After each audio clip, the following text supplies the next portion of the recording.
Okay,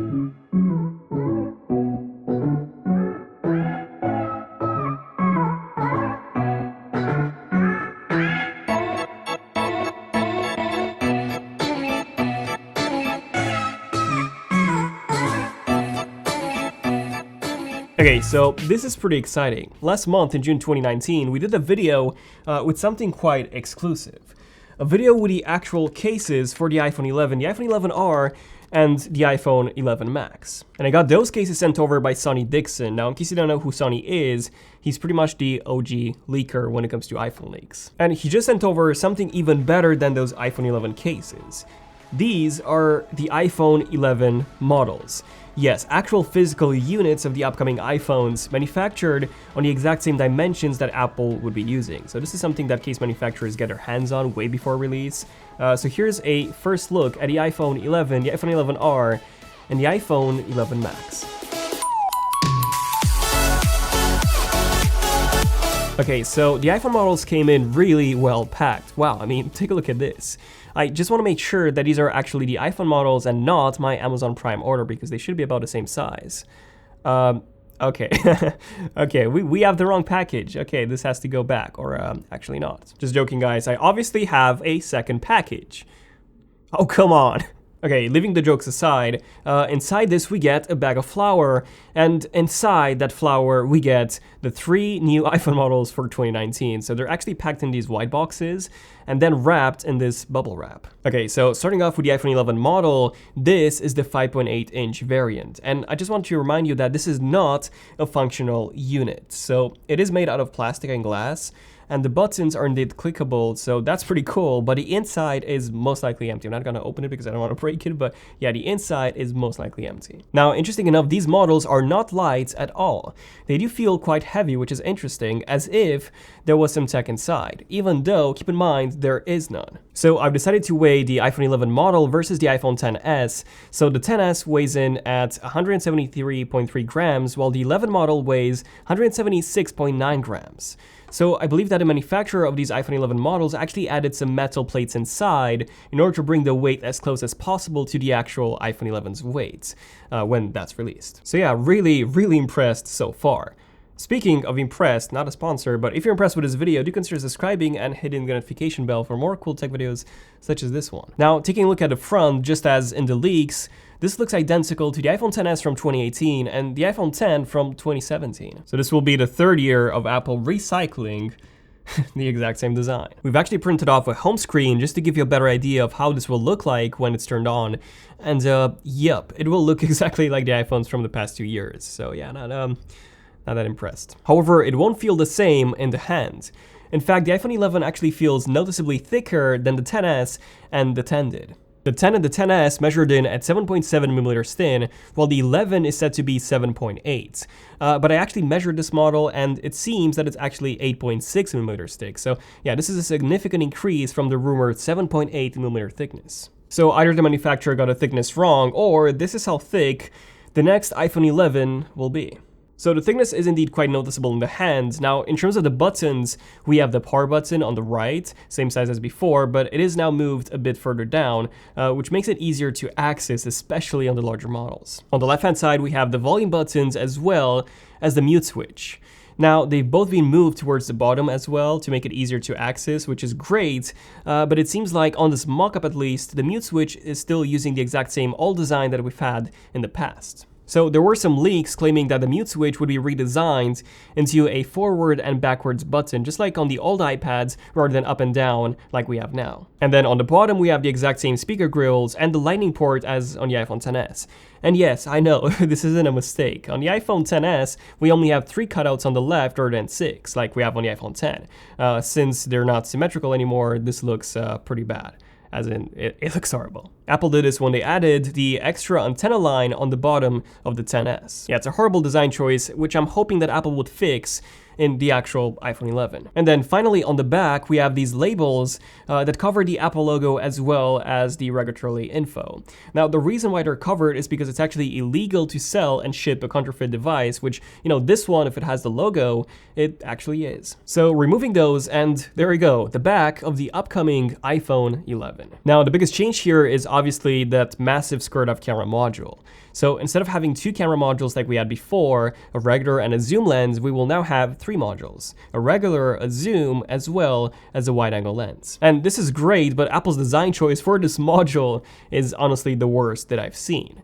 I don't know, it just doesn't look good at all. There's so many ways that Apple could have added those three camera modules on the back, but yeah, this is not a great one. The fact that a flash is just sitting randomly in the top right corner triggers my OCD so badly. I mean, the previous design wasn't perfect, but at least it was symmetrical. This one is just a mess. But if you think that this is bad, wait until you see the final model. Yes, these mock-ups actually got the camera module wrong to some extent. Or at least when it comes to the leaks that we've seen, the camera module on the iPhone 11s would actually match the color of the phone. So the lenses would be black, but the background surrounding the lenses in that skirt-off camera module would be white if you have a white phone, or blue if you have a blue phone, or, you know, it would match the color of the phone that you have. Yeah, let me know what you guys think of this design, but yeah, personally, it would take me quite some time getting used to this. Now, I don't know if you can tell, but the camera module on these mock-ups actually has a vertical slope. According to the leaks that we've seen on the actual iPhone 11, this would be a more gradual slope made out of glass that would merge with the back chassis in a seamless way. So yeah, the final design in September would be a much more polished version of what you see here. Okay, so now remember those iPhone 11 cases, these ones that I showed you at the beginning of this video? These cases have actually been made based on the actual iPhone 11 dimensions, same as the models. So I took the iPhone 11 model and put it inside the iPhone 11 case. And guess what? They fit perfectly. Yes, the power button is aligned with a case leak. The volume buttons also align, the mute switch aligns, even that massive skirt-off camera module and the bottom ports align as well. So there we go. It looks very likely that this will indeed be the form factor and the design of the iPhone 11. And it also seems like the mute switch will indeed feature the same design as we've had since 2007. Okay, so this was just the iPhone 11. Now I want to take a really quick look at the other ones, the iPhone 11R and the iPhone 11 Max. So here is the iPhone 11R. Now, this is the white version, but it will also come in a variety of colors, just like we've had with the iPhone XR. We don't have the old iPhone XR to compare it with, but from the looks of it, it is very, very similar. One change is again in terms of the thickness. So the iPhone XR was 8.3 millimeters thick, which was actually the thickest iPhone that Apple has ever made ever since the iPhone 4 from 2010. So it was indeed a very, very thick phone. Now, according to OnLeaks, the new iPhone 11R would actually be thinner, at just 7.8 millimeters thin, which is great to hear. This mock-up, by the way, measures in at 7.9 millimeters, so yeah, 7.8 might be correct for the final version. Now, one big difference and change with the iPhone 11R would be in terms of that camera module. So even though it looks almost identical to the one on the iPhone 11 or the iPhone 11 Max, we only have two camera modules rather than three, which is still an improvement from that single camera module that we had on the iPhone XR from 2018. And because of this, the camera module itself is indeed a bit smaller than on the iPhone 11 and the 11 Max. At least this is how it looks in these models. Now, when it comes to the actual weight, the iPhone 11R model weighs in at 184.1 grams. The iPhone XR, by the way, was 194 grams. So the weight of our model is, if it's accurate, then the iPhone 11R would not just be getting thinner, but also lighter. Now, one change with that camera module on the final model would be the color of the inside of the square, just like on the other two iPhone 11 models. So in this case, with the white iPhone 11R, this is how the module would look like instead of that completely black module like we have on our model. Now, in case you're wondering how our iPhone 11R model fits inside our iPhone 11R case, well, same as with the regular iPhone 11, they fit perfectly and all the buttons and the ports align perfectly as well. So moving on to the iPhone 11 Max now, this is actually the one that I will end up getting for myself. And this model also comes in black as opposed to the other ones that came in silver or gold. Which means that I can actually compare it side by side to my own iPhone XS Max. And it seems like the back now has this jet black look as opposed to the space gray look that we had with the iPhone XS and the iPhone X. Now, I'm not fully sure if this is because of how this model was manufactured or if this is indeed a color that Apple would go for. But considering that the gold iPhone 11 model and the silver iPhone 11R model, they both look identical to the iPhone XS colors and the XR, it is very likely that the black one is actually a new color. That jet black iPhone 7 was my favorite iPhone in terms of how the back looked, right after the iPhone 4. But that one was actually made out of polished aluminum, so it scratched like crazy. Glass is more durable, so yes, definitely, Apple, please bring back that jet black look because it looks awesome. Okay, so what else is noticeable in terms of the iPhone 11 Max model? Well, the front is identical to my iPhone XS Max. Now, the sides do have some more changes though. So the power button is now lower, just like on the regular iPhone 11, and it's also a bit thicker. The volume buttons are also lower and thicker, and yeah, that's about it. The frame itself does feel thicker, and that's because it is. So the iPhone 11 Max measured in at 7.7mm thick and 208 grams, while this model measures in at 8mm thick and 192 grams. So it is thicker, but also lighter. Now, the leaked thickness according to OnLeaks for the iPhone 11 Max is actually 8.1mm thick, so really close to the 8mm that we have on our model. Aside from this, we also have that triple lens camera module on the back, which looks to be exactly the same size as the one on the smaller 5.8-inch iPhone 11. And when it comes to how the iPhone 11 Max fits in its own case, yup, just like the other two, it fits in perfectly. So at this point, it is pretty safe to say that this is how the 2019 iPhones would look like, aside from the inside of the camera module, which, like I said before, it would match the color of your iPhone. So do let me know your thoughts on these designs.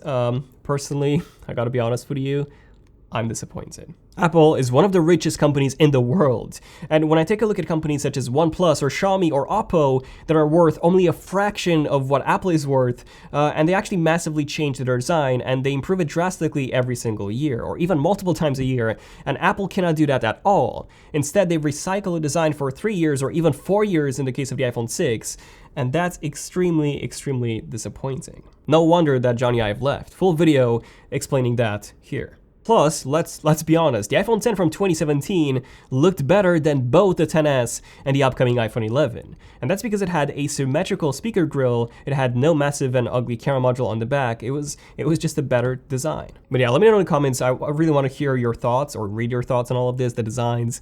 Are you disappointed? Do you think it's a good design? Do you think it's a bad one? Let me know in the comments. And yeah, like I said before, definitely subscribe and notifications if you want to see more Leaks and Rumors episodes such as this one and more cool tech videos such as this one. Once again, huge thanks to Sonny Dickson for sending these over. I've included his website in the description, do check him out. He has some really good content that you don't really get to see anywhere else. So some really exclusive content, check it out. But yeah, thank you for watching. This has been pretty much it for this one. I'm Daniel, and I'll see you guys in the next one. ZONEofTECH, signing out. Cheers.